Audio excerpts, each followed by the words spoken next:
Assalamualaikum warahmatullahi wabarakatuh. Sarilun Sehesti dari kelompok 5 akan membawakan materi tentang jenis-jenis pengetahuan.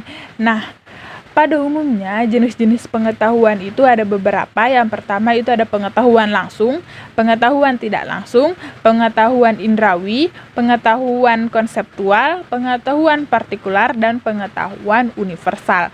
Pengetahuan langsung ini merupakan pengetahuan yang sudah ada dalam diri atau sudah ada dalam jiwa manusia tanpa melalui proses pemikiran atau penafsiran. Terus yang kedua yaitu pengetahuan tidak langsung.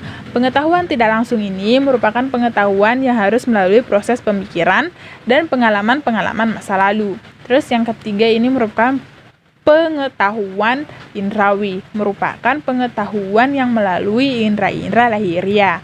Terus yang keempat yaitu pengetahuan konseptual. Pengetahuan konseptual ini merupakan pengetahuan manusia yang tidak lepas dari konsepsi-konsepsi dasar objek-objek eksternal. Terus yang kelima yaitu pengetahuan partikular. Nah, pengetahuan partikular ini merupakan pengetahuan yang membahas atau yang mengenai tentang individu atau objek-objek tertentu. Yang terakhir merupakan pengetahuan universal. Pengetahuan universal merupakan pengetahuan yang mencakup keseluruhannya dari pengetahuan. Adapun beberapa jenis pengetahuan dilihat dari cara memperolehnya. Yang pertama yaitu pengetahuan biasa. Pengetahuan biasa ini merupakan pengetahuan yang diperoleh dari kehidupan sehari-hari. Terus yang kedua itu pengetahuan ilmiah.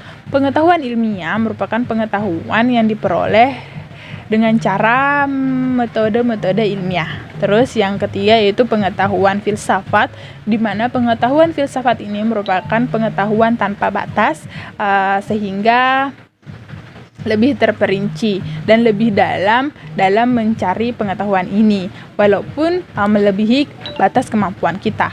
Terus yang terakhir yaitu merupakan pengetahuan agama. Pengetahuan agama ini merupakan pengetahuan yang berasal dari Allah Subhanahu wa taala melalui nabi dan Rasulullah, bersifat mutlak dan diikuti oleh pengikutnya.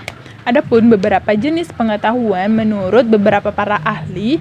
Yang pertama itu menurut Suarjono Sumargono. Nah, menurut Suarjono Sumargono, pengetahuan itu terbagi menjadi dua. Yang pertama itu pengetahuan ilmiah dan pengetahuan non ilmiah. Kalau pengetahuan ilmiah itu kan pengetahuan yang melalui metode-metode ilmiah, sedangkan pengetahuan non ilmiah itu pengetahuan yang tidak melalui metode-metode ilmiah. Terus yang kedua itu menurut Plato. Kalau Plato dia beranggapan bahwa pengetahuan itu terbagi menjadi 4, yaitu pengetahuan hayalan, pengetahuan substansial, pengetahuan matematik, dan pengetahuan filsafat. Adapun menurut Aristoteles, pengetahuan itu terbagi menjadi 3, yaitu pengetahuan produksi yang merupakan seni, terus pengetahuan praktis yang kayak misalnya ekonomi, politik, sosial, dan pengetahuan teoritis yang berupa fisika, matematika, dan filsafat pertama. Mungkin cukup sekian materi dari saya. Wabillahi taufiq wal hidayah. Wassalamualaikum warahmatullahi wabarakatuh.